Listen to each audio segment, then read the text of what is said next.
Welcome back to the Faceoff. You are listening to KXSC 1560 AM radio. The Faceoff is hosted by yours truly, Graham Jenkins.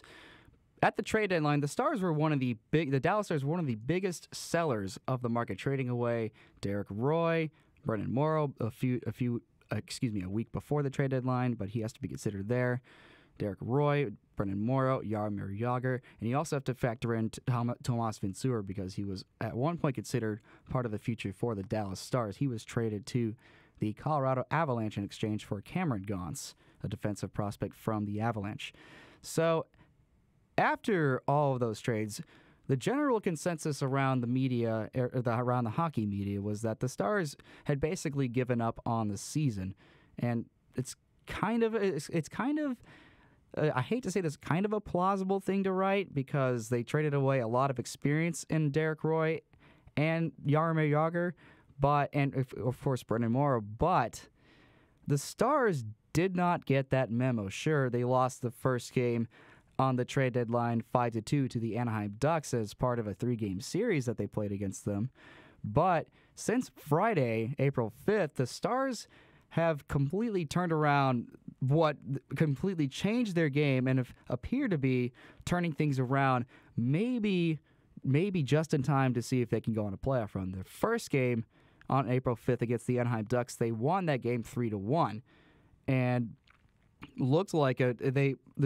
went to this game personally. They looked like a completely different team because the dominating story for the Dallas Stars this season was the inability to play in the second period. They are getting dramatically outscored in that period. Everything that happened in the first period, it did not translate into the second period, and they usually lost a lot of games from that second period. But in this game, they did not give up a goal to the Anaheim Ducks in the second period, which is kind of a rare thing for the Stars, or it was a rare thing for the Stars at this point. Every Stars fan was wondering, oh, wow, this is certainly something different. I'm not sure if they can keep this up, but this is certainly fun to watch. They scored all 3 of their goals against the Ducks in the first period. The first one by prospect Lane McDermott, who was acquired from the Boston Bruins in the Jaromir Jagr trade.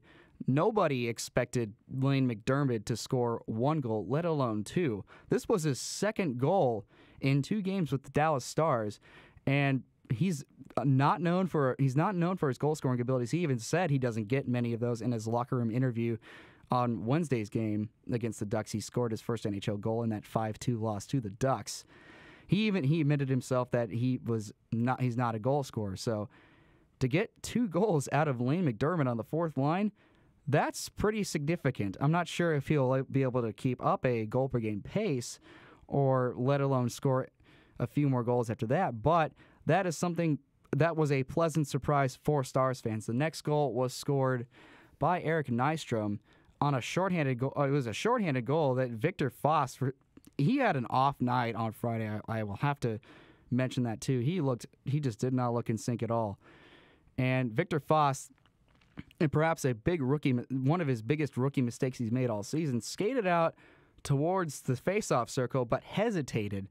And that was enough. It was enough of a hesitation because he was racing for the puck along with Eric Nystrom and Corey Perry, who were in a foot race with each other. They were all racing for the puck, but Eric Nystrom out-hustled both of them, took the puck away, and shot it into an open net as Foss tried to make a desperation save from 30 feet outside of his crease. That put the Stars up ahead 2-1, and the third goal was scored by one of the more promising, one of the more heralded prospects for the Dallas Stars, Alex Chiasson, who played 3 years with the Boston University Terriers, and played 57 games with the Texas Stars this season, and finally made his NHL debut this past Wednesday, April 3rd. He scored his first NHL goal in that game, on April 5th against the Anaheim Ducks. It was off to a very good center feed. He chased a very good centering feed from Vernon Fiddler. Fiddler passed the puck. It was a pass the puck from the left half wall as Chiasson was crashing the net, and beat Cam Fowler to the net. And just simple fundamental hockey: put your stick on the ice, take the pass, and chip and knock it in. And that was perhaps one of the biggest smiles I've ever seen on a hockey prospect. They ended up holding on to that lead 3-1, and just did not allow Anaheim to get many good scoring chances. They were a little bit of a mess defensively all game, but their mistakes didn't come back to haunt them. Sunday, though, against a rather more skilled San Jose Sharks team, saw the Stars win in a rather very impressive 5-4 shootout win. They were down 2-0 just over 3 minutes into the second period, but the Stars erased that 2-0 lead in 1 minute and 1 second. The first goal was scored by Eric Nystrom 35 seconds after Brent Burns put the Sharks up 2-0. And then, again, Alex Chiasson scored 26 seconds after Eric Nystrom with a wrist shot that went in off the post past Antti Niemi, and the Stars tied the game 2-2, which this was a pretty shocking development. It took the air completely out of HP Pavilion. I was there to see this. And the Stars tied the game very quickly, and it looked like they were able to compete with the Sharks a little bit more than people probably would have thought otherwise. But then, San Jose got a very nice goal from TJ Gagliardi when he took a pass from Raffi Torres and did a spinorama backhand over Kari Lehtinen and put the Sharks up 3-2. The Sharks got their fourth goal on a rather controversial fashion, even though it appears the referees made the right call. There was no replay shown in HP Pavilion, but it appeared that in a massive scrum in Kari Lehtinen's net, the puck ended up crossing the line, and the Sharks were up 4-2. So the Sharks were up 4-2 after 2 periods. The Stars weren't ready to quit, though, as they got a goal very, very early into the third period by who else other than Alex Chiasson, who appears to have been a missing link for the Stars.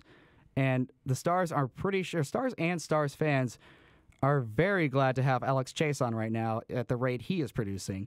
So he had 2 goals in that game. The Stars scored yet again after Matt Frazier took a snapshot that resulted in a juicy rebound that Louis Eriksson knocked in to tie the game at 4. The Stars came back from two goal deficits in that game, forced the game into overtime, and completely dominated possession in the overtime period, but they did not score in the overtime period.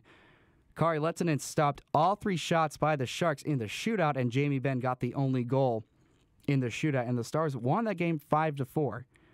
That wasn't the most impressive victory in this 3-game streak that the Stars are currently on right now. The most impressive win came last night against the Los Angeles Kings at home. The Kings got off to a very early 1-0 lead just over a minute into the game as the Stars took a penalty, or took a double minor after Louis Eriksson high-sticked a King player, and Drew Doughty scored very early in the game. So the Kings got up to a very early 1-0 lead. The Stars kept fighting back, though. They got very good scoring chances in the first period and finally cashed in 6 seconds after a power play expired when Alex Goligoski shot a slap shot past Jonathan Quick to tie the game at 1. The Stars, again, in the second period, they faced some penalty trouble, though. They somehow managed to get another high-sticking double minor. They killed that off, but then right after that, they took another high-sticking penalty. They killed that penalty off and stifled any momentum that the Kings could have had in that second period.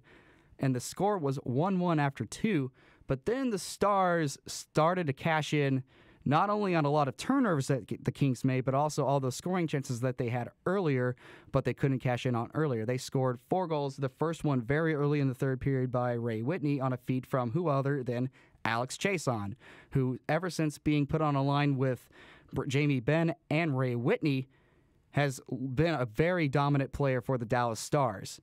The next goal came from Vernon Fiddler on a deflection from the point.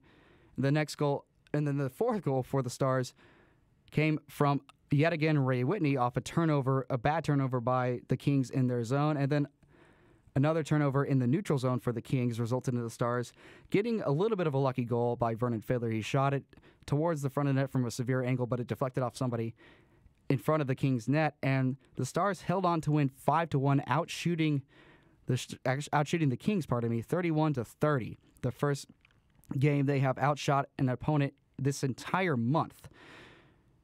The only issue of concern that can be brought up is the fact that Kari Lehtinen left the Kings game with an injury, a lower body injury that was later announced to be, yet again, a groin injury for the Stars goaltender. The schedule coming up for the Stars, they have games against Vancouver, St. Louis, another one in Los Angeles, two more against San Jose, one against Columbus at home, and another one against Chicago. The first one that they have coming up is against Nashville on Friday, and a back-to-back set will have them come back to Dallas to play San Jose. So the schedule isn't very easy for the Stars, but they've rattled off 3 consecutive victories that nobody honestly saw coming before, or coming last week after all the trades the Stars made. So no matter what happens for the Stars this season, if that's the team that's going to be put on the ice next season, Stars fans will have a lot to look forward to, especially when more prospects come into the fold and make the NHL squad. Coming up after the break, would you rather have a team's Twitter account have a personality or just act like an RSS feed?